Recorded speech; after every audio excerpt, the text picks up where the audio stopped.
Bonsoir, merci d'être avec nous sur Journal de guerre. Au 212e jour de la guerre entre le Hamas et Israël, voici ce qu'il fallait retenir de la journée à 19h30.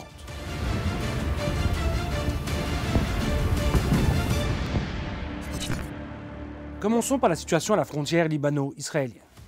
Ce matin, des avions de guerre ont bombardé une maison dans le centre de la localité de Meis el-Jabal, faisant au moins 4 morts d'une même famille et plusieurs blessés. Tout au long de la journée, les bombardements israéliens se sont poursuivis avec des frappes notamment sur Markaba, Farkila, Odeissé, Aïtaroun, Rachal al-Fakhar et Houla. En réponse à l'attaque sur Meis el-Jabal, le Hezbollah a annoncé avoir tiré des dizaines de roquettes sur le nord d'Israël, notamment sur Kiryat Shmona.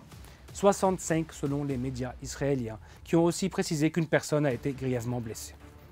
La formation pro-israélienne a aussi revendiqué avoir visé les sites de Lamia et de Malikiya et localités de Shtoula et d'Avivim, qui ont été visés en réponse à l'attaque de Meis el-Jabal. En ce qui concerne la trêve négociée depuis plusieurs semaines entre le Hamas et Israël, un responsable du mouvement islamiste a déclaré que les négociateurs présents au Caire quittaient dimanche la capitale égyptienne après la fin des négociations. La délégation du Hamas y avait rencontré des médiateurs qataris et égyptiens au cours du week-end. Il est toutefois important de noter que les négociateurs se sont réunis en l'absence d'une délégation israélienne.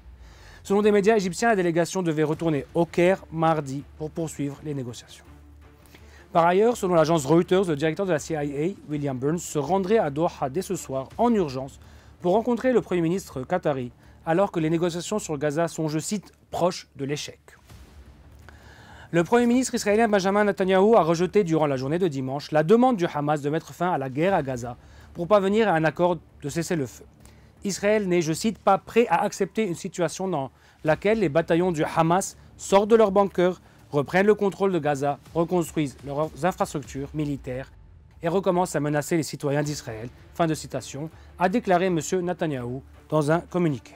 De son côté, le chef politique du Hamas, Ismail Haniyeh, a déclaré que le Premier ministre israélien veut, je cite, inventer des justifications constantes pour la poursuite de l'agression, l'élargissement du conflit et le sabotage des efforts déployés par le biais de divers médiateurs et partis. Fin de citation. Sur le terrain à Gaza, des bombardements, des tirs d'armes à feu et des tirs d'hélicoptères ont été signalés dimanche dans le centre et le sud de l'enclave. En outre, un missile a frappé une maison à Rafah. Le bilan humain depuis le début de la guerre à 19h30 heure de Beyrouth. Du côté de Gaza, le ministère de la Santé a recensé près de 34 683 morts tués parmi les Palestiniens depuis le 7 octobre.